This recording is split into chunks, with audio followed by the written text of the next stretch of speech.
My name is Eleanor. I'm 26 years old and living in Bristol, and honestly, I used to think I was pretty good at judging people. I valued kindness, loyalty, and quiet nights in with tea and a good book. The simple things. My world wasn't complicated until Ernest came along. We met a couple of years back, and at first, she seemed great, full of energy, funny. But over time things shifted. She had a way of chipping away at you, making you feel small and insecure without you even realizing it. She caused some serious mental trauma in my life, the kind that sticks with you, the kind that made me feel like I was losing my grip on reality. I even had to start seeing someone, a therapist, to help me process it all, to untangle the mess she'd made in my head. But despite everything, despite the pain she'd already put me through, life has a funny way of forcing you back together, especially when you're both studying the same degree. We were forced to be partners on a huge research project. This wasn't just any assignment, this was our final year project. It was worth a massive chunk of our grade. It was the culmination of 3 years of hard work, the key to graduating and hopefully landing a decent job afterwards. We'd been working on it for a solid month, pouring hours into research, data collection, analysis, late nights, fueled by coffee and anxiety. I'd been nothing but respectful professional, even though every part of me wanted to scream at her for everything she'd done. Past, I kept my head down, focused on the work, because this project, this degree meant everything to me. Then 4 days before the due date, 4 days after a month of joint effort, she dropped the bomb. We were meeting in the library going over the final touches when she just looked at me with this cold, flat expression and said, "I think I can finish this myself. I don't need you anymore. You're off the project." Just like that, kicked me off the research project we'd built together. I felt like the floor had vanished beneath me. My heart hammered against my ribs, my palms instantly clammy. I just stared at her, trying to process the words, trying to understand the sheer audacity, the complete lack of regard for my future. She actually thought she could just erase me from a month's worth of work, steal my contribution, my effort, my sleepless nights. It wasn't just unfair, it was cruel, a calculated move right when the pressure was highest, during finals week, when everyone was already stressed to the breaking point. It felt like another calculated strike, another way for her to exert control, to hurt me just when I was starting to feel stable again. After the trauma she'd caused, before the anger boiled up fast and hot, a familiar feeling with Ernest.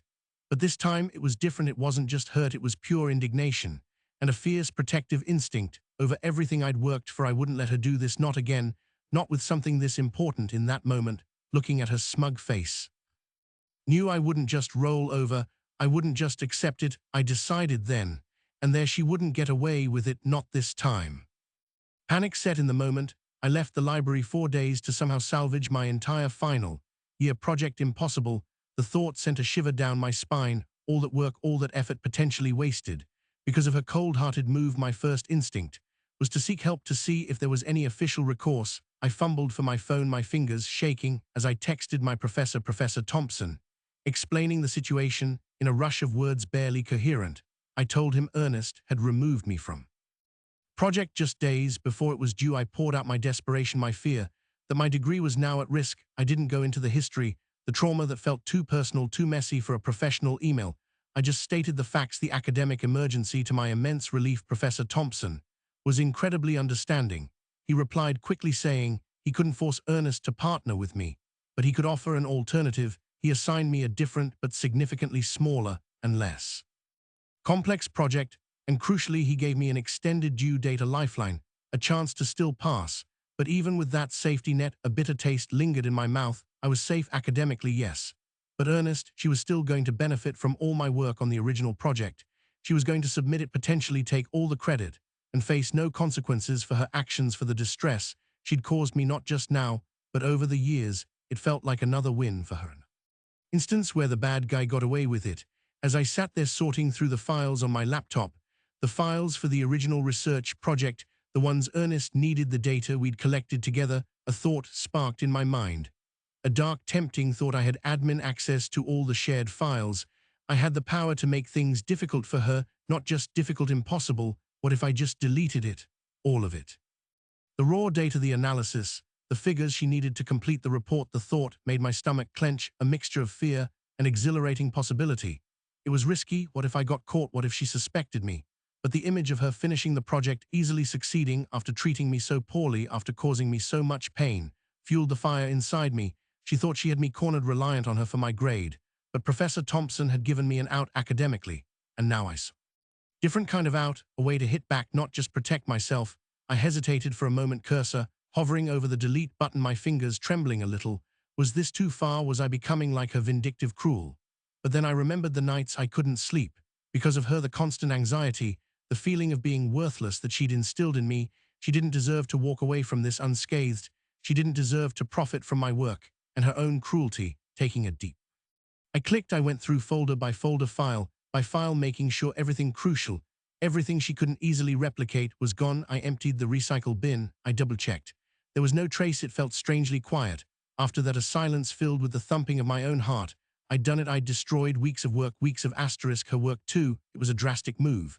And for a few hours, a cold dread settled over me. I worried she'd confront me, that the university would somehow find out that I'd face repercussions. The situation felt complex and fraught with potential problems. Maybe I'd gone too far. Maybe this would blow up in my face.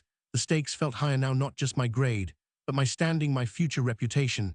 Everything felt uncertain, unstable. This was definitely my lowest point. I questioned if revenge was worth this knot of anxiety in my stomach.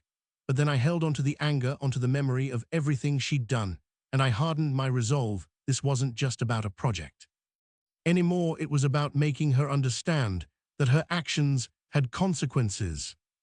Deleting the data felt like a small victory, a necessary step to level the playing field academically, but it didn't feel like complete justice. Earnest still needed to face consequences for being well. Earnest, for the way she treated people, for the mental trauma she'd inflicted, for the casual cruelty she seemed to specialize in, and I knew just the person who needed to hear the truth. Matt was Ernest's boyfriend, my friend, too, actually, though our friendship had been strained by his relationship with her. He was a genuinely good guy, kind, decent, and completely smitten with Ernest. I knew telling him wouldn't be easy. It felt a bit like interfering. But I also felt a responsibility to him. I couldn't stand by and watch him be with someone who was so capable of hurting people like she had hurt me. I decided to meet him in person. A public place, less confrontational than one of our flats. We met at a cafe near the university campus, the air thick with the smell of coffee and pastries. I ordered a tea, my hands wrapped around the warm mug, trying to steady my nerves, telling him everything, the history of our friendship, the subtle put-downs, the manipulation, the serious mental trauma she'd caused me, the way she'd chipped away at my self-worth over time. It wasn't easy. I saw the confusion, and then the dawning disbelief on his face. He'd only seen the charming, fun-loving side of Ernest, the person she presented to him. I laid it all out, not just the academic betrayal with the project, though I mentioned that too as proof of her calculated nature, but the deeper emotional damage she'd inflicted. I spoke, calmly, trying not to sound angry or bitter, just truthful, explaining the impact her actions had had on my mental health, the reason I'd needed therapy. I didn't tell him about deleting the data. That felt like my secret, my boundary crossed. But everything else, the emotional abuse, the manipulative behavior, that was his to know. He listened intently, his initial defensiveness fading into a look of shock and hurt. He asked questions, quietly processing everything I was saying, admitting he'd seen little signs, things that hadn't quite added up before, but he'd brushed them aside because he loved her. It was a difficult conversation filled with uncomfortable silences and the weight of shared history. I didn't tell him what to do. I just told him my truth, gave him the full picture of the person he was dating, the person capable of such deliberate unkindness. I left the cafe feeling drained, but also a strange sense of relief. I had done what I felt was right for Matt, and for myself. I had spoken my truth. Within a week, I heard through mutual friends that Matt and Ernest had broken up, apparently after their own long conversation. Matt had confronted her with some of the things I'd told him, and Ernest, true to form, had either denied everything or twisted the narrative. But it seems Matt finally saw past her act. He saw the person beneath the carefully constructed facade, and he couldn't unsee it. It wasn't a loud, dramatic confrontation, not for me anyway. The revenge was quieter, more calculated, hitting her where it would hurt her ego, her relationship, her sense of control. I never got in trouble for deleting the data. The university likely saw it as a dispute between partners, or maybe Ernest couldn't prove I'd done it. She just lost weeks of work and had to scramble to finish alone. Or perhaps she even failed. I don't know for sure, and honestly, I don't care. What I do know is that she didn't get away with it scot-free. She lost her boyfriend, someone she seemed to genuinely care about, or at least cared about controlling. And she faced the consequences academically, even if I didn't witness them directly. As for me, I finished my new project on time. I graduated, and I started putting the pieces of my life back together. It took time and continued effort, but I felt lighter, somehow freed from the burden of her influence. Justice served in the end, not in a courtroom or a dramatic showdown, but quietly, effectively. Sometimes you have to fight fire with fire, protect yourself, and ensure that no matter what, the bad guys don't win.